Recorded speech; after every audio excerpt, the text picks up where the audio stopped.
Gravel content is everywhere, I swear. Every time I log into Instagram or Strava or YouTube, someone's out there, they've done some sort of gravel ride and they think they've reinvented cycling.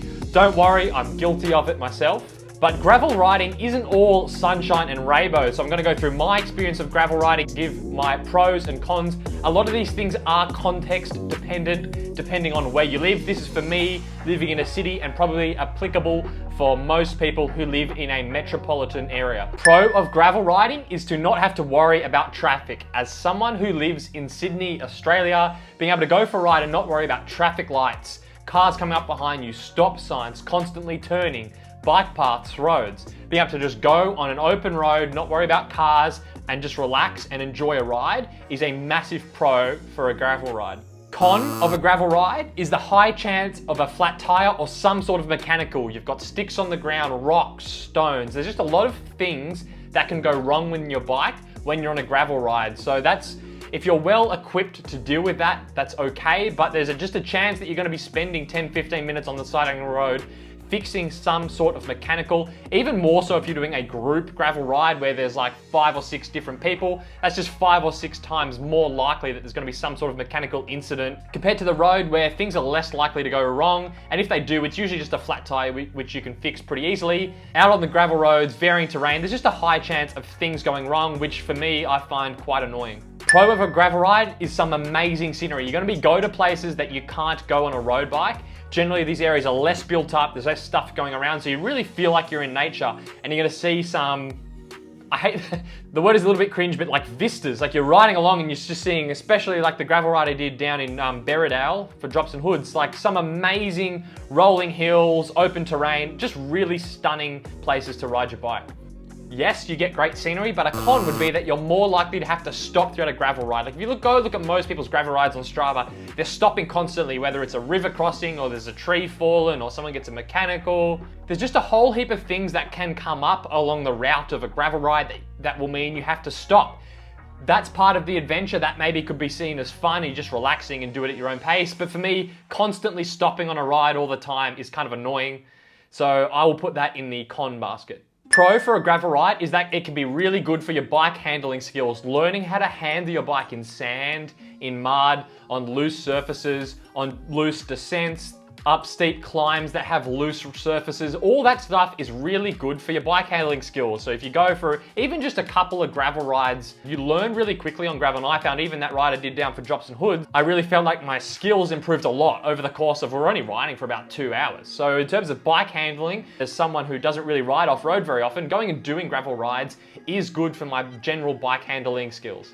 A necessary con of gravel though is that because you're on loose surfaces, you're gonna have an increased chance of crashing. Especially for me, again, someone who doesn't have an off-road background, I don't have that huge skill set to be super capable over those loose terrains. So I do have an increased chance of crashing, that's just how it is. Add into that not only the risk of crashing, but just the stress and the anxiety that brings. Like when I'm on a gravel ride, especially if it gets super sandy and the front wheel is washing around, or you're riding through mud again and the front wheel starts to slip, that is quite stressful for me on a ride, and it's not a part of a gravel ride that I enjoy, having that anxiety of worrying about crashing. Now you can do things equipment-wise to minimize that effect, but it's still gonna be a reality of a gravel ride in some way or another, dealing with that stress of crashing and that nervousness. It's not a part of gravel riding that I like. Massive pro is just the content you get out of a gravel ride. You've got amazing scenery, you're gonna get amazing photos. If you're shooting videos, you're gonna get really good videos. You're on different gear, different kit, different bikes. Even if you're not in the content game at all, maybe you upload a couple of photos to Strava, you're gonna get some really nice shots on a gravel ride. And that's, for me, is one of the really exciting things about going for a gravel ride, is you're just getting different experiences, different photos you can put up, and just some really good memories in that way. Massive downside for me of doing gravel rides is that generally I'm gonna have to drive to do a decent gravel ride. That means packing all the stuff in the car, spending time in the car, unpacking, packing it all away. It's just a lot of faff and it's adding a lot of time to the ride. It's also a cultural thing as well. At least in Sydney in Australia, it's quite rare that people will drive to go for a ride. I feel like in the US, or maybe even in the UK, it's more common to drive somewhere and go for a ride. That's sort of a normal part of riding experience for most people.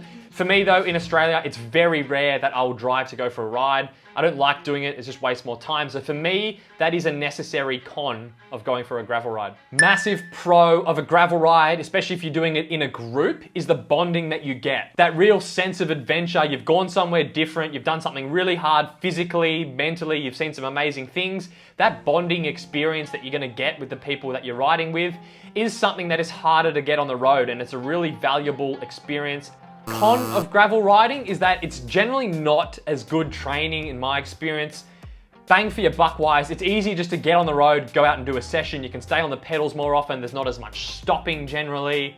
Of course, you can still get hard gravel rides, but generally from what I've seen of the people that go for gravel rides, it's more about longer rides, seeing the scenery and that sort of thing. It takes up the whole day. It's just not a good way to accumulate TSS, to do any specific efforts, or really get a good training benefit.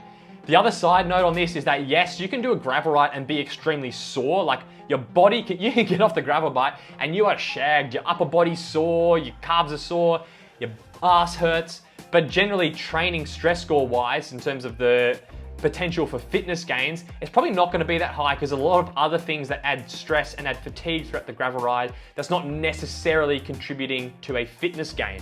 So for me, comparing gravel to road, you're gonna get more bang for your buck training rides on the road. Although a pro for a gravel ride is that you're just not thinking about training. Like when I went down to Jindabyne to Berrydale for that Drops and Hoods gravel recon, on that ride, I didn't care about the training effect. I wasn't looking at power, I was just going for the ride, enjoying the terrain, enjoying the scenery, enjoying the company, and training didn't cross my mind at all. And that's one of the main pros of gravel riding, is that you're not thinking about training. It's just a good way to go ride and enjoy the experience.